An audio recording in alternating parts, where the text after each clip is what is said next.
there were 5 members of the cabinet supporting exit, the famous 5 at that time. And then we were joined by Michael Gove, so we became 6. And of course now Boris has arrived. And so... There you are. I'm just hoping we don't become the hateful eight. Well, partner, your bunch also includes wild Nigel Farage, which does make 8. Do they deserve to be called hateful? David Cameron can think of stronger words. Whiskey. When it came to the gunfight at the referendum corral, Sheriff Cameron always knew he'd be confronted by some cabinet outlaws. But the Prime Minister had been hoping they'd be confined to more obscure Tory personalities. So he was shocked when Michael the Lawman Gove joined the rebel posse, and he was taken aback when that blonde bandit from the wild frontiers of Islington saddled up with the outgang, Boris Johnson, the man with no shame. I've decided, after a huge amount of heartache, because I did not want to do anything. The last thing I wanted was to go against David Cameron or the government. But after a great deal of heartache, I don't think there's anything else I can do. I will be advocating vote leave, or whatever the team is called. Heartache? More like power ache, so say the friends of Dead-Eye Dave. They report that the Prime Minister regards this as an act of unforgivable treachery, motivated by sheer vanity and naked ambition. Buffalo Boris is just after the sheriff's badge. In the hope of keeping the next 4 months civilised, Tory MPs have been urged not to turn it into a saloon bar brawl, which didn't stop their leader breaking a bottle over the head of his rival. Not with my whiskey. I believe that Britain will be stronger, safer and better off by remaining in a reformed European Union.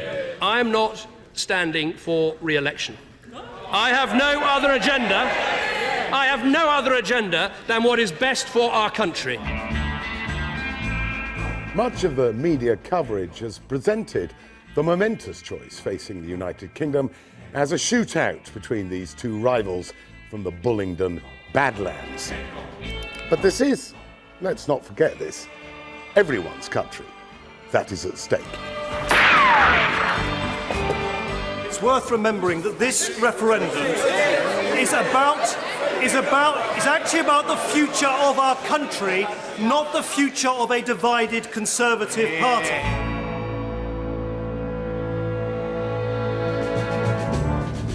Good to see No Cattle Nick back in town. The result will greatly depend on whether the Labour Party can mobilise its supporters to vote for EU membership. And that's a concern for pro-Europeans, given the reputation of Labour as the gang that can't shoot straight. Jeremy old-timer Corbyn is a lifelong Eurosceptic and struggles to be a persuasive advocate for staying in. So it's important that other members of the Labour posse show they can hit a target. Get your gun, Yvette. The Mayor of London, who has been touted as the leader of the Leave campaign, said yesterday that Britain would be able to easily negotiate a large number of trade deals at great speed because we used to run the biggest empire in the world. Will he invite the Mayor to wake up to the 21st century? Dead-Eye Dave has most of the bigger guns saddling up with the in-gang, including every living former sheriff. I think and believe and certainly desperately hope that when people look at this issue, realise how much instability, uncertainty, difficulty the country would have if it actually pulled out of the largest political union, biggest commercial market in the world right on our doorstep. I hope they will vote to stay.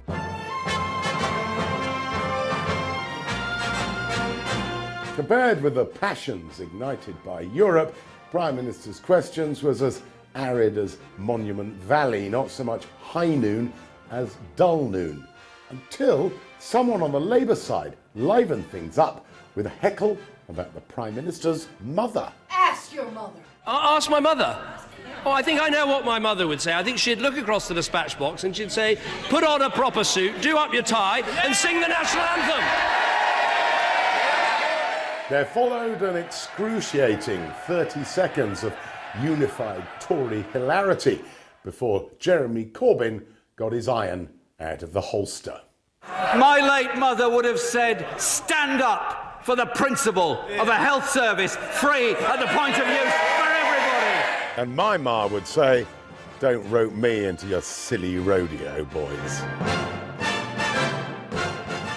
With going on for half of his MPs against him, can Sheriff Cameron get through the next 4 months without things turning really nasty in Dodge City? I wouldn't bet the ranch on it.